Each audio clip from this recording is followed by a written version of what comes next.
ایک بات کہی ہے. اب دیکھو ہمارے پاس دکھانے کے لیے کیا رہ گیا. وہ پچھلے دنوں کو فیصل آباد کا ایک لڑکا ہے, وہ چوہے پکڑتا ہے.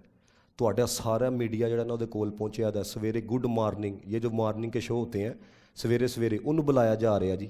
کس لیے جی؟ اب دکھانے کے لیے یہ رہ گیا کہ فلانا 80 روپے کا چوہا پھڑتا ہے, اور تھوڑے پاکستانی قوم کو کھ دکھانا واسطے نہیں ہے. ڈب کے نہیں مر جانا چاہیے. آپ اندازہ کرو نا یار, ادھر پاکستان میں کوئی پاپولر ہونا یہ کہڑا کڑا اوکھا کام ہے. یہ ڈیلی پاکستان والا, سما والے, دوجے تیجے سارے حضرت والا اس کے پاس پہنچے ہوئے.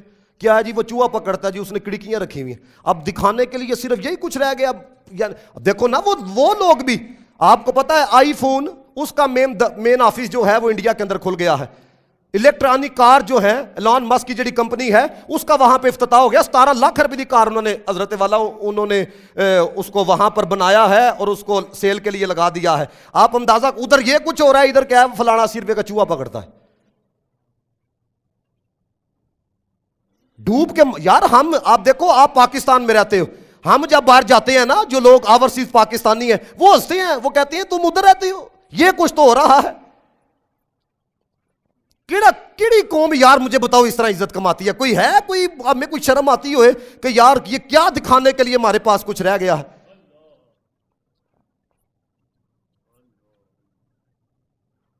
اور جتنے میں شیئرز دیکھتا ہوں ادھر حدیث نبوی ہمارے سامنے حضور کی حدیث آئے, ہم اس قدر غیرت سے خالی ہو چکے ہیں, اتنی توفیق نہیں ہوتی آدھے منٹ کا کلپ حضور کی حدیث ہے یہی سن لے. اور جدھر کوئی کنجری ناچ رہی ہوگی 2 منٹ تک نظر ٹکا کے تو ہم حضرت والا دیکھتے رہتے.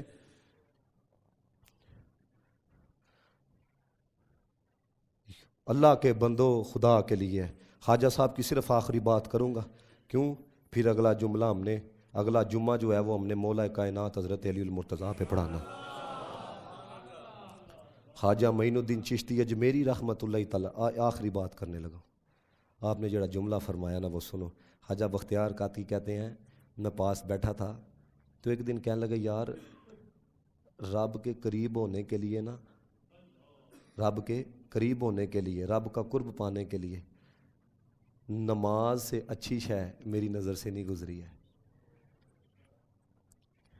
یہ جڑے قوالیاں کرتے ہیں نا, انہوں نے پوچھے قوالیاں کیوں کرتے ہیں, وہ کہتے ہیں وہ خواجہ صاحب قوالی کرتے سن. اللہ کے اس وقت جڑے قوالی دے لوازمات سن کچھ اور سن.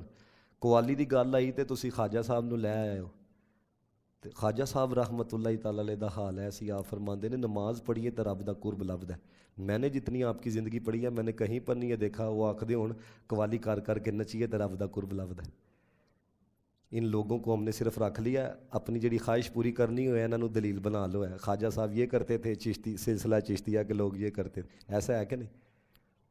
خواجہ صاحب رحمۃ اللہ تعالی علیہ, یہ خواجہ بختیار کاکی کیونکہ مرید خاص تھے, کہتے ہیں میں ایک دن پاس بیٹھا تو مجھے کہنے لگے یار وہ کیسے مسلمان ہیں جو نماز نہیں پڑھتے ہیں. پھر اگلے جو جملے کہنے لگے کچھ لوگ انتظار کرتے رہتے ہیں یہاں تک کہ نماز کا وقت جو ہے وہ چلا جاتا ہے. پھر آپ فرماتے ہیں افسوس ہے ایسے لوگوں کے اوپر. پھر اگلے جو جملے ارشاد فرمائے, کہتے ہیں میں ایک علاقے سے گزرا, وہاں پر نا کچھ لوگ تھے وہ ابھی اذان نہیں ہوتی تھی پہلے ہی نماز کی تیاری کرنا شروع کر دیتے تھے. تو میں نے ان سے پوچھا ابھی تو اذان بھی نہیں ہوئی, وقت بھی نہیں ہوا, پہلے کیوں تیاری کرتے ہو؟ تو وہ کہتے تھے کہ ہم اس لیے پہلے تیاری کرتے ہیں تاکہ وقت پر نماز پڑھ لیں اور وقت جو ہے وہ گزر نہ جائے ہے. کیوں؟ ہم یہ سمجھتے ہیں کہ اگر وقت گزر گیا پھر حضور کو منہ کیا دکھائیں گے. ایسی بستیاں بھی مسلمانوں کی ہوئی ہیں, سمجھ رہے ہو؟ اور ادھر ہلے پڑھنا وا, کل پڑھنا وا, پرسوں پڑھنا وا, اسی طرح بندہ جو ہے نا خود ختم ہو جاتا ہے. یہ خواجہ صاحب کی تعلیمات ہیں. جیڑا بندہ خواجہ صاحب دورس کرے, پیار کرے, خواجہ صاحب رحمۃ اللہ تعالی علیہ کا میں نے قول پڑھا نا, جب آپ نے دیکھو پڑھن دی بات دوسری طرف آپ نے فرمایا جو بندہ قرآن صرف دیکھتا ہے نا, دیکھتا ہے, اس کی آنکھوں کی بنائی بڑی مضبوط ہو جاتی ہے. اور فرماتے ہیں جیڑا بندہ قرآن دیکھتا ہے نا, اس قرآن کے الفاظ کا اثر اتنا ہے اس کی آنکھ خشک نہیں ہوتی ہے, اس کی آنکھ. یہ خواجہ صاحب رحمۃ اللہ تعالی علیہ کی تعلیمات ہیں. تیسری بات سنو, آپ فرماتے ہیں کسی مسلمان کی دل آزاری سے بڑا گناہ جو ہے, کہتے ہیں کسی مسلمان کی دل آزاری کرنا, فرماتے ہیں اس سے بڑھ کر نقصان دینے والی کوئی چیز نہیں ہے. یہ کن کی تعلیمات ہیں؟ یہ خواجہ صاحب کی تعلیمات ہیں۔ میں نے جو سمجھا ہے نا، میں آپ کو آخری الفاظ بتانے لگا ہوں، میرے سامنے قرآن ہے، میں نے جو سمجھا ہے، اس قوم کو وہ کچھ بتایا نہیں گیا جو ہماری اخلاقیات کو درست کرنے کے لیے ٹھیک تھا۔ پتہ نہیں کون کون کہاں پہ بکا ہے، کس نے کیا کچھ کیا ہے، مجھے سمجھ نہیں آتی۔ ورنہ میں جب ان بزرگوں کی زندگی پڑھتا ہوں نا، میں کہتا ہوں یار کوئی بندہ غیر مسلم بھی پڑھے نا، وہ متاثر ہوئے بغیر رہتا نہیں ہے، متاثر ہوئے بغیر، کیونکہ یہاں پہ تو کوئی نبی نہیں آئے، یہاں پہ تو حضرت والا خلفۂ راشدین میں سے کوئی نہیں آیا، ایسا ہی ہے کہ نہیں؟ لیکن بندہ اگر ایمانداری کے ساتھ پڑھے، لیکن ان بزرگوں کو بھی الجھا کے رکھ دیا۔ پہلے بزرگوں کو الجھایا گیا، پھر اس تو بعد صحابہ نو پی گئے، اس تو بعد رب رسول نو پی گئے۔ عجیب و غریب حالات انہوں نے پاکستان کے کر کے رکھ دیے ہیں۔ اب اللہ معافی عطا کرے۔ حضرت خواجہ حسن بصری رحمۃ اللہ تعالیٰ علیہ، ایک بندے نے کہا آپ کی حالت ایسی ہے جیسے کوئی بندہ قید ہو اور اس کو موت کے آرڈر ہو گئے ہوں، یہ کیوں ہے؟ تو کہنے لگے یار بس میں ڈرتا ہوں کہ کبھی اللہ تعالیٰ میری کسی غلطی کی وجہ سے یہ نہ کہہ دے کہ اب تجھے نا میں نے تیرے حال پہ چھوڑ دیا، اب میری رحمت جو ہے وہ تیرے شامل حال نہیں ہے۔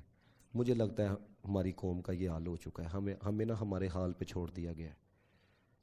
ایسا لگتا ہے کہ نہیں؟ سارے بولو ذرا، پوچھو ذرا، لگتا ہے کہ نہیں؟ کوئی حالات بگڑتے سے بگڑنے تو نہیں جا رہے ہیں؟ سوچو ایسا ہو رہا کہ نہیں ہے؟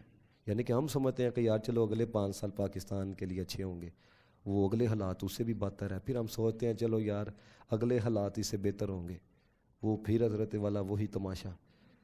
مجھے جو لگتا ہے، میں نے یہ محسوس کیا کہ اس قوم کو اس کے حال پہ چھوڑ دیا۔ میں یہ آپ کو نا امیدی نہیں دے رہا، میں یہ کہتا ہوں کہ یار ہر بندہ جو ہے نا اپنے تائیں اپنا اپنا کچھ نہ کچھ کردار پیش کرے۔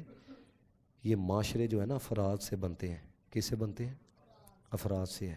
یہ ہمارے بزرگ جو کچھ ہمیں دے کے گئے ہیں، اگر ہم بندے کے پتروں کی طرح اس پر عمل کرنا شروع کر دیں، ہر بندہ اپنا کام کرے ہے، اس ملک کو پھر اللہ تعالیٰ عروج دے سکتا ہے۔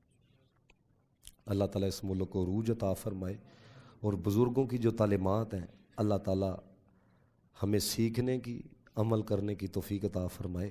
اور آپ سب سے میری یہ درخواست ہے، اوے خدا دا واسطہ جے تانوں نماز نہ چھڈیا کرو ہے۔ ایک بندہ سو گیا ہے، میں اج تک پڑھیا ایک بندہ راتی ارادہ کرے سویرے فجر ویلے اکھ نہ کھلے ہے، یعنی کہ 7:03 یا 4 پہ فجر کا ٹائم ختم ہوتا ہے، پوری اکھ کھلی 7:15 تے ہے، لیکن ارادہ رات نو کیتا سی۔ فرمایا اللہ تعالیٰ انہوں بھی نماز دا ثواب عطا فرماندا ہے، فجر جی دا ارادہ ہی نہ رات نو ہے یار۔ اللہ تعالیٰ ہمارے حال پہ رحم فرمائے۔ واخر دعوانا الحمدللہ۔